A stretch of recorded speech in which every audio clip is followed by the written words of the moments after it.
Hello बच्चों, welcome to my YouTube channel. आज हम लोग शुरू करेंगे पार्ट थर्ड, जिसमें लास्ट टर्म पे हम लोगों ने कुछ डेफिनेशंस के बारे में बात की थी, जिसमें कि हमने रैशनल, इरेशनल, प्राइम, को प्राइम और रियल नंबर्स, इस तरीके के सभी प्रॉब्लम्स मतलब डेफिनेशंस को देखा था। आज हम लोग बात करेंगे थोड़ा सा आगे। डेफिनेशंस के बाद हम लोग इसमें कुछ चीज़ें और देखेंगे जो हम लोगों को डिस्कस करनी है। जहाँ से स्टार्ट होता है एक्चुअली में ये, मैं आप लोगों को अभी ये थोड़ा बेसिक की बात कर रहा था। बेसिक मैथमेटिक्स में जो कंपलसरी पार्ट है, जो जिसके बिना मैथ्स में प्रॉब्लम ऑलवेज आती ही आती है, खासतौर पे कंपटीशन में। तो आज हम लोग इसमें स्टार्ट करेंगे एक नया पार्ट, जिसे हम लोग बोलते हैं, ये भी एक बेसिक का ही एक पार्ट है, जिसमें हम लोग सबसे पहले देखेंगे कुछ इंटरवल्स, और उसके आगे हम लोग उसमें सॉल्व करना सीखेंगे इनइक्वेशन। कल जो मैंने बात की थी कॉम्प्लेक्स नंबर की, तो कॉम्प्लेक्स नंबर में जो हम लोगों ने देखा था कि कॉम्प्लेक्स सबसे बड़ा सेट होता है, और उसके आगे की जो कहानी कॉम्प्लेक्स को चूँकि हम लोग बहुत डिटेल में बात करेंगे बाद में, तो इस चीज़ को चूँकि यहाँ पर हम लोगों को अभी जो समझना है वो इनइक्वेशन वाला पार्ट, जो कि मैं समझाना चाह रहा हूँ पहले, क्योंकि बेसिक पार्ट है। बेसिक के बाद हम लोग इसमें जाएंगे आगे कॉम्प्लेक्स नंबर वाले पार्ट पर। तो सबसे पहले बात करें इंटरवल्स की, तो जहाँ मैंने बात की थी तो उसी में हम लोग स्टार्ट करते हैं। आज इंटरवल्स क्या होते हैं।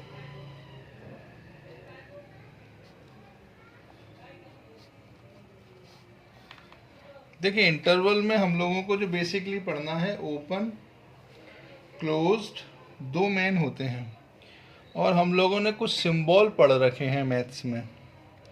जैसे कि मैंने कहा कि एक सिंबल होता है जिसे हम लोग बोलते हैं, एक सिंबल जिस तरीके का बोलते हैं, इस तरीके से ये लेस देन होता है, इसे हम लोग बोलते हैं मैथ्स में लेस देन। इस तरीके का एक वीडियो मैं बना चुका हूँ ऑलरेडी, लेकिन ये थोड़ा सा एक सीरीज़ पूरी चला रहा हूँ, तो इसमें ख़ास तौर पे ये बहुत चैप्टर इम्पोर्टेंट है, तो इस पर थोड़ा सा ढंग से बात करेंगे। एक होता है, इसको हम लोग बोलते हैं ग्रेटर देन। एक सिंबल आता है जिसे हम लोग बोलते हैं ग्रेटर देन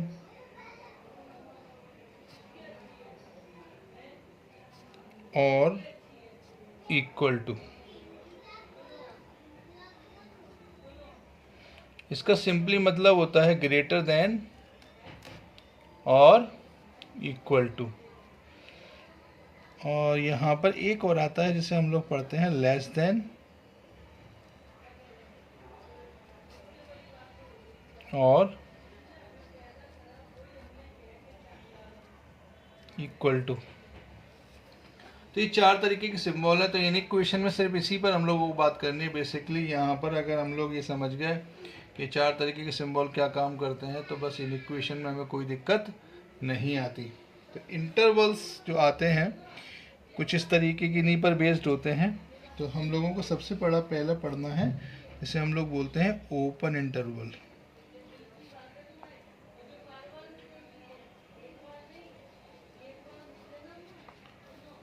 पहला। दूसरा होता है क्लोज्ड, जिसमें हम लोग एक ओपन, क्लोज्ड, एक कर्ली की और बात करेंगे। एक्चुअली में ओपन ब्रैकेट जो आप लोगों ने पढ़ा हुआ है, ओपन ब्रैकेट, तो यहाँ पर मैं एक बात करना चाह रहा हूँ कि ये ओपन ब्रैकेट होता है। जैसे मान लें मैंने एक दो नंबर लिए ए और बी, तो इसका मतलब क्या होता है ओपन का। तो कोई भी अगर दो नंबर में लिख रहा हूँ ओपन में, तो इसका मतलब हमें ये तो पता ही है कि in between any two real number there are infinite real number. कोई भी अगर दो रियल नंबर्स में लेता हूँ तो उनके बीच में इनफाइनाइट रियल नंबर होते हैं। ये वेल नोन प्रॉपर्टी है। मैं एक साइड में लिख देता हूँ, in between any two real numbers there are infinite real numbers. ये तो बेसिक है, ये बहुत पता है हम लोगों को कि in between any two real numbers there are infinite real numbers. तो अगर मैं बात कर रहा हूँ ओपन की, तो ओपन का मतलब क्या होता है कि अगर मैं दो नंबर्स की बात करूँ तो ये तो कंफर्म हो गया कि इनके बीच में इनफाइनाइट रियल नंबर्स हैं। तो मैंने कहा पहला नंबर क्या है, तो इसको बोलते हैं इनिशियल और ये होता है फाइनल। इनिशियल, टर्मिनल, जो भी कहें हम, फाइनल, सिंपली इनिशियल और फाइनल ही बोलते हैं। तो ये हो गया हमारा, इसका दो नंबर ले लिए मैंने। अब यहाँ पर एक चीज़ तो कंफर्म है कि अगर मैं मैथ्स में हम जब भी मूव करते हैं तो ऑलवेज जो मूवमेंट हमारा होता है वो लेफ़्ट टू राइट होता है। जब भी हम मूव करेंगे तो लेफ़्ट टू राइट ही करेंगे। तो यहाँ पर एक चीज़ तो कंफर्म और हो गई। तो अब मैंने ज़रा मूव करना शुरू किया, तो ये नंबर जो भी अब मुझे मिलेगा वो ए से बड़े होंगे। तो ऑलवेज जो भी नंबर होंगे, तो अब मैंने कहा इनके बीच में इनफाइनाइट नंबर है, तो मैं कहाँ तक एज्यूम करता रहूँगा, कहाँ तक सोचूंगा। तो मैंने कहा इनके बीच में एक्स नंबर्स हैं, let the numbers lying in between A to B B X. तो अब मैं ज़रा बात करूं कि अगर यहाँ पर एक्स नंबर्स हैं तो मैं इनके बारे में बात करना चाह रहा हूँ। तो ओपन का क्या मतलब है? ओपन का मतलब, अगर मैं सिंपल एक भाषा में बोलता हूँ कि अगर हम एक गेट को ओपन छोड़ दें तो यहाँ पर देखेंगे कोई भी, जैसे हम लोग एक रूम में बैठे हुए हैं, कई सारे बच्चे बैठे हुए हैं, तो देखें कि एक रूम खुला हुआ है तो एक आया दूसरा। अब चूंकि पहली और लास्ट पोजीशन फिक्स है यहाँ पर, जब वो ओपन में बैठे एक रूम में बैठे हुए हैं, अब गेट खुला हुआ है तो एक आया और उसने एक को सीधे एंट्री किया, और जो लास्ट की पोजीशन पर बैठा था उसको सरका के वो बैठ गया। पोजीशन चेंज हो गई, बंदा चेंज हो गया।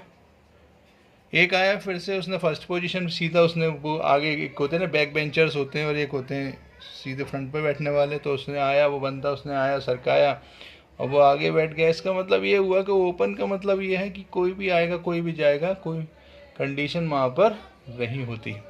इसका मतलब पोजीशंस चेंज होती रहती हैं। तो ओपन में हम लोग क्या करते हैं? ओपन में हम लोग ये करते हैं कि हम इनिशियल और फाइनल को इंक्लूड नहीं करते। तो इसका मतलब क्या होता है कि x जो नंबर्स हैं, तो x are the numbers which are greater than a less than b। इसमें हम लोग इनिशियल और फाइनल नंबर्स को इंक्लूड नहीं करते।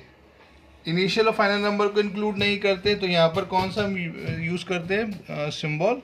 कुछ इस तरीके का। इसका मतलब ये हुआ कि x are the numbers which are always greater than a less than b। x जो नंबर्स हैं वो a से तो बड़े हैं और b से छोटे हैं। लेकिन ये इक्वल टू वाला साइन मैंने यूज़ नहीं किया है, बिकॉज यहाँ पर a को इंक्लूड नहीं कर सकते और b को भी इंक्लूड हम लोग नहीं कर सकते। अब दिमाग में एक क्वेश्चन ये भी आता है कि हमने ये लेस देन ही क्यों यूज़ किया है। मैंने बार बार बोला कि जब भी हम मूव करेंगे तो a से b करेंगे, b से a तो जाएंगे नहीं। इसका मतलब ये होगा कि जो भी नंबर मुझे मिलेंगे x नंबर्स, वो ऑलवेज a से बड़े होंगे। अगर मैं इसको ध्यान से पढ़ूँ तो क्या मतलब है इसका कि x is greater than a but less than b। इसका मतलब ये हुआ कि इनिशियल पॉइंट तो a है, फाइनल पॉइंट b है, और x जो नंबर है वो always lying in between a to b, यानी a और b के बीच में लाई कर रहे हैं। तो इसका मतलब ये होता है, ओपन को हम लोग, एक बात और ध्यान रखेंगे, ओपन ब्रैकेट कुछ इस तरीके से भी लिखा जाता है और कई जगह पर आप लोग ओपन के लिए कुछ इस तरीके का सिंबल भी यूज़ करेंगे, करते देखेंगे बुक्स में। तो कंफ्यूज नहीं होना है। ए बी अगर इस तरीके से लिखा है ब्रैकेट, या फिर इस तरीके से, ये भी आप देखें एक तरीके से ब्रैकेट खुला हुआ है, तो यहाँ पर इसका मतलब यही होता है। अगर मैं इसको नंबर लाइन पर लिखने की कोशिश करूँ, इसको बोलते हैं real number line, minus infinity to infinity, इसको बोलते हैं रियल नंबर लाइन। तो रियल नंबर लाइन में अगर मैं इसको रिप्रेजेंट करने की कोशिश करूँ तो हम लोग ए को तो कहीं भी मान सकते हैं। तो मैंने ए को यहाँ पर ले लिया, बी को यहाँ पर ले लिया, तो x are the numbers which are lying in between A to B. तो मेरा सॉल्यूशन सेट कुछ इस तरीके का बनेगा। लेकिन अभी चूंकि ए और बी इंक्लूडेड नहीं है, इसलिए मैं यहाँ पर जब भी बनाऊँगा तो यहाँ पर जो ए एंड बी होगा वो कुछ इस तरीके के ब्लैंक बबल्स बनेंगे। यानी हम लोग इनको डार्क नहीं करते, एक तो ब्लैंक होते हैं एक डार्क होते हैं। तो यहाँ पर जब भी हम बबल्स बनाएंगे तो कुछ इस तरीके से होंगे जो कि ब्लैंक होंगे, बिल्कुल डार्क फॉर्मेट में। हम इनको डार्क नहीं बनाते, डार्क सर्कल यूज़ नहीं करते, इसको हम इस तरीके से बनाते हैं। तो ये तो हुआ ओपन की बात। अब बात करें ज़रा दूसरी, जहाँ पर मुझे बात करनी है क्लोज्ड की। दूसरा आता है क्लोज्ड इंटरवल। क्लोज्ड इंटरवल का मतलब क्या होता है, इसका सिंबल कुछ इस तरीके से होता है।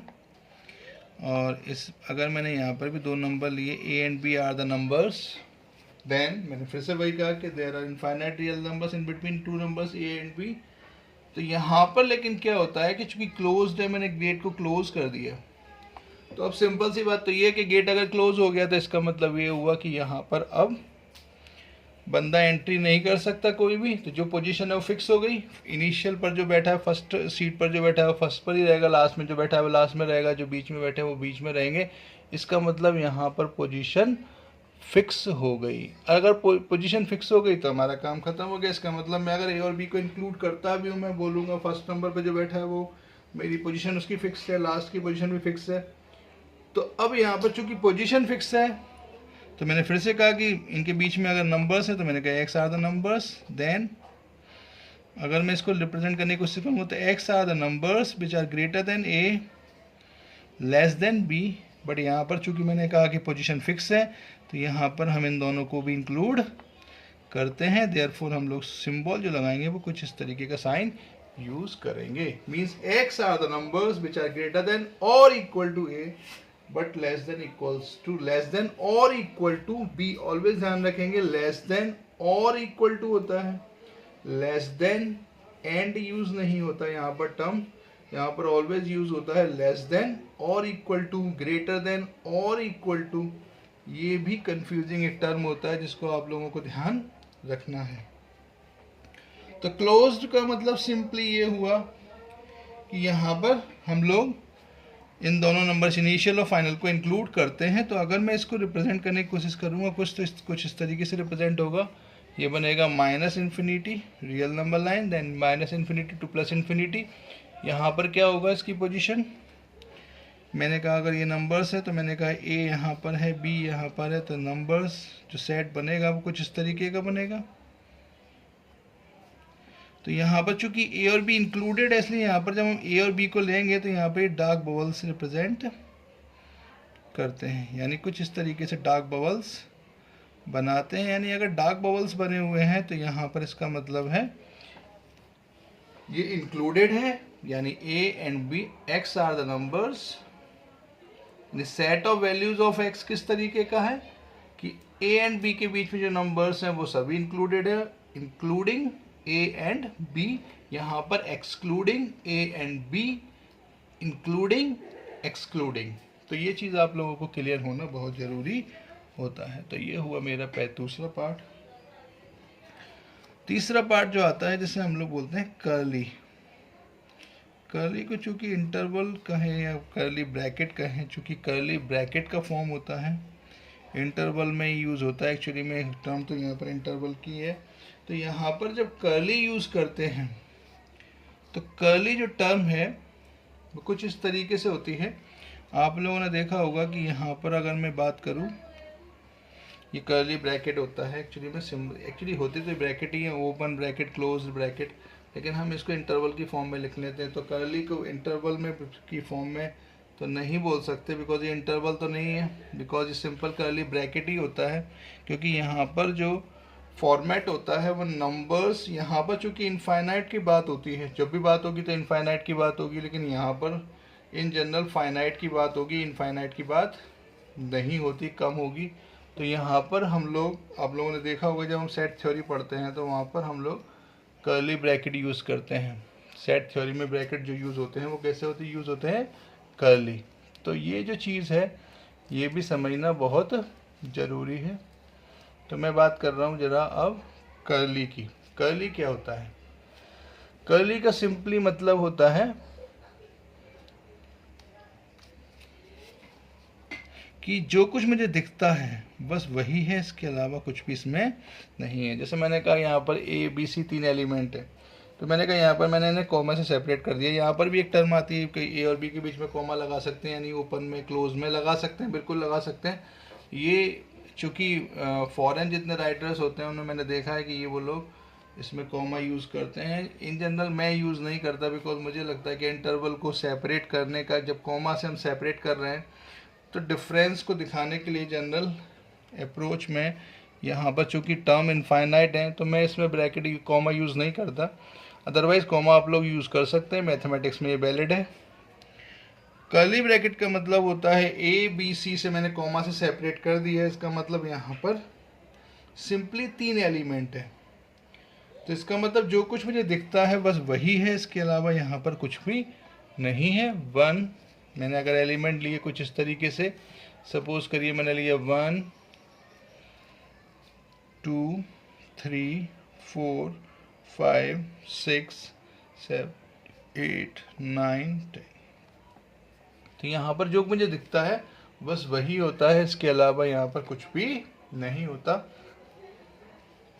इसे हम लोग बोलते हैं कर्ली ब्रैकेट। तो मैं बात करूँ थोड़ी जरा आप लोगों से नॉलेज की। जैसे मैंने आपसे एक ब्रैकेट पूछा कि ये ब्रैकेट बना हुआ है 2 से 3, तो इसको अगर मैं एक्सप्रेस करना चाहूँ तो कैसे एक्सप्रेस करूँगा? तो x आर द नंबर्स,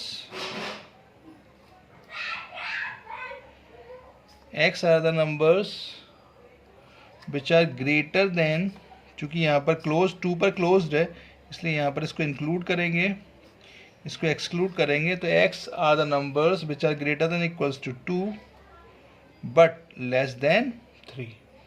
तो इसका ये सिंपल सा मतलब होता है जिसको आप लोगों को समझना होगा।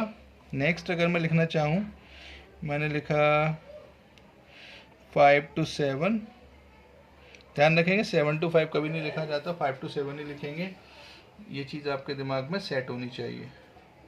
हम मूव करेंगे तो लेफ्ट से राइट की तरफ ही करेंगे। तो यहाँ पर अगर मैं नंबर्स मानूँ x are the numbers which are greater than, because यहाँ पर दोनों इंक्लूड होंगे बिकॉज क्लोज्ड है, तो x are the numbers which are equals greater than equals to 5 less than और इक्वल्स टू 7।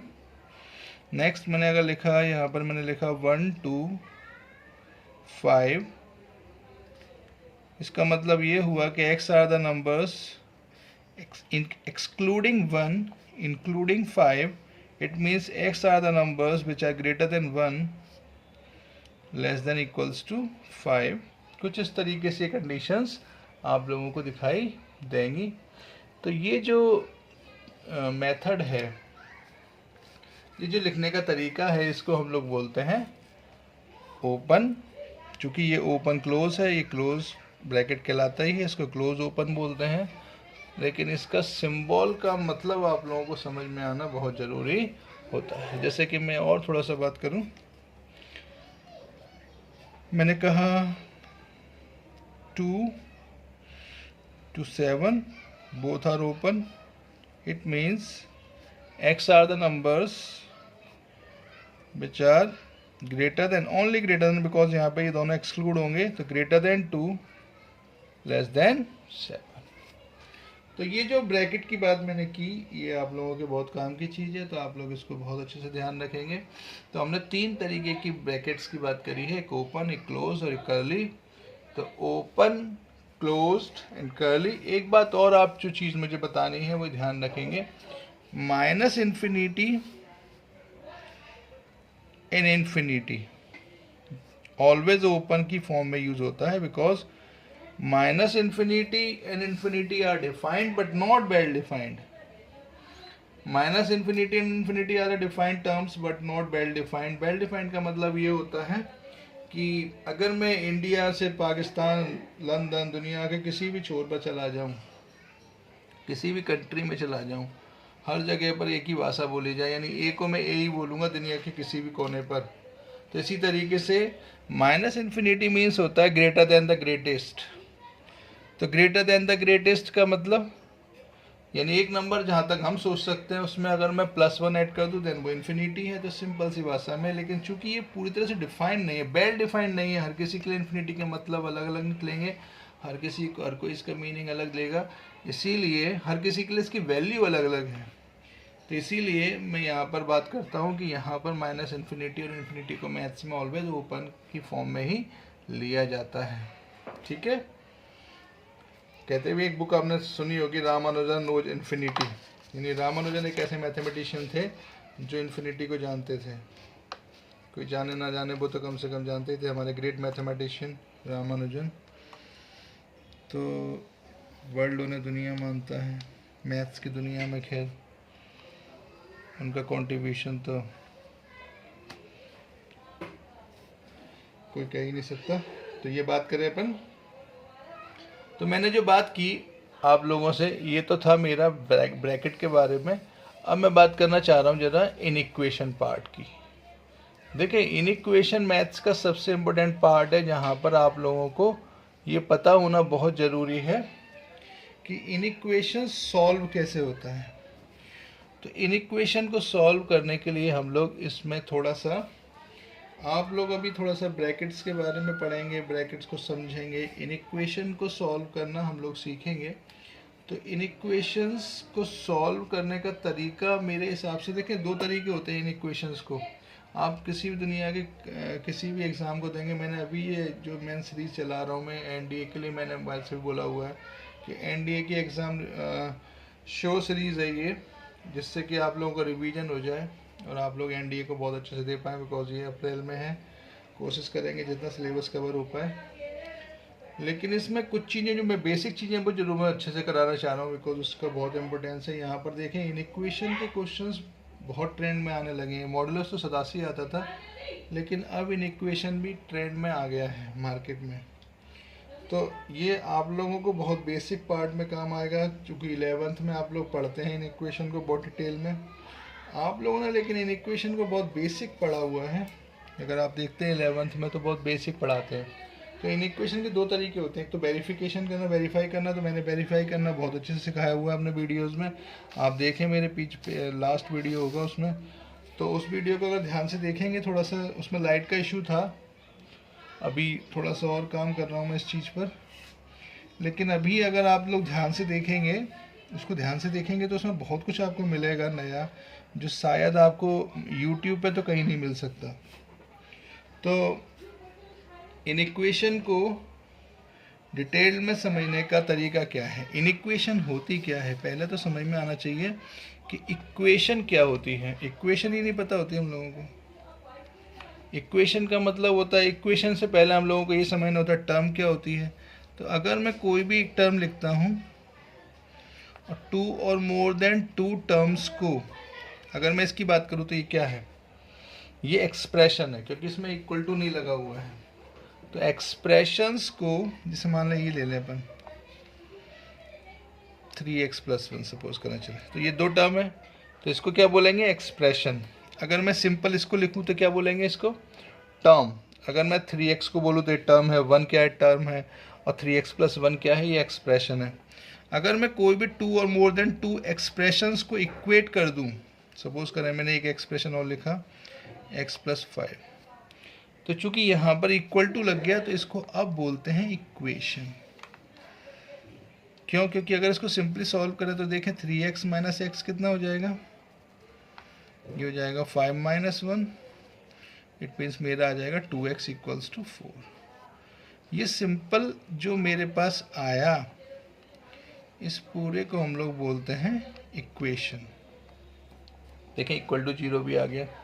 तो मेरे दिमाग में एक चीज़ आया कि अगर मैं इस फॉर्मेट को देखूं, तो मेरे दिमाग में ये आ रहा है कि अगर टू और मोर देन टू एक्सप्रेशंस, देखिए इक्वल टू अगर लगा है तो वो इक्वेशन है, और अगर इक्वल टू नहीं लगा है तो वो एक्सप्रेशन होता है, इक्वेशन नहीं। मतलब इक्वल टू लगा है तो इक्वेशन है, और अगर इक्वल टू नहीं लगा है देन वो एक्सप्रेशन है। तो टू और मोर देन टू एक्सप्रेशंस को मैंने इक्वेट कर दिया। देखें, टू एक्सप्रेशंस को मैंने इक्वेट किया, तो यहाँ पर जो रिजल्ट बना वो क्या बना, इक्वेशन। तो अब इस इक्वेशन में चूंकि ये फर्स्ट डिग्री का है, तो इसको हम लोग बोलेंगे लीनियर। तो इसके कितने सॉल्यूशंस होंगे, मैक्सिमम 1 सॉल्यूशन पॉसिबल है यहाँ पर। कई बार आप लोगों ने देखा होगा लीनियर इक्वेशन हम 10th क्लास में सॉल्व करते हैं, हमने देखा सॉल्यूशन निकाला, पूरी मेहनत करी, और लास्ट में सॉल्यूशन सेटिस्फाई नहीं करता है। तो ये जो कहते हैं ना सॉल्यूशन, लीनियर इक्वेशन का सॉल्यूशन कितना है, तो यहाँ पर देखेंगे तो एक मैक्सिमम एक सॉल्यूशन पॉसिबल होता है। तो यहाँ पर क्या होगा कि अब हम बात करेंगे इन इक्वेशन की। तो इक्वेशन से हम लोग आ गए इन इक्वेशन पर। इन इक्वेशन का मतलब क्या होता है, इन इक्वेशन का मतलब होता है कि अगर मैं इक्वेशन में, जैसे मैंने एक इक्वेशन लिखी, इस इक्वेशन को इक्वल टू वाला साइन को रिप्लेस कर दें, किससे रिप्लेस कर दें, ग्रेटर देन, एक इन इक्वेशन बन गई। दूसरी में लिखना चाह रहा हूँ तो मैंने इसको रिप्लेस कर दिया लेस देन से, ये सेकंड टाइप की इन इक्वेशन हो गई। अगर मैंने इसको रिप्लेस किया ग्रेटर देन इक्वल टू से, तो ये थर्ड टाइप की इनइक्वेशन हो गई। और अगर मैंने इसको रिप्लेस किया लेस देन इक्वल टू से, तो ये फोर्थ टाइप की इक्वेशन हो गई। यानी दुनिया में टोटल 4 कैटेगरीज हैं जहाँ पर इनइक्वेशन बन सकती है। तो ये कौन सा इक्वेशन का फॉर्मेट हो सकता है, या तो ग्रेटर देन लगा होगा उसमें, या लेस देन, या ग्रेटर देन इक्वल टू, और लेस देन इक्वल्स टू। ये 4 तरीके के फॉर्मेट होंगे जहां पर इन इक्वेशन की कैटेगरीज बनेगी। अब चूंकि यहाँ प्रॉब्लम क्या आती है, यहाँ प्रॉब्लम इसको बोलते हैं, पहले तो ये समझे, इसको बोलते हैं इन इक्वेशन। इस टाइप की कैटेगरीज में तो 4 कैटेगरी हो सकती हैं। अब बात करें इसके नंबर ऑफ सॉल्यूशंस की। मैंने यहाँ देखा कि अगर मैं इसको सॉल्व करूँ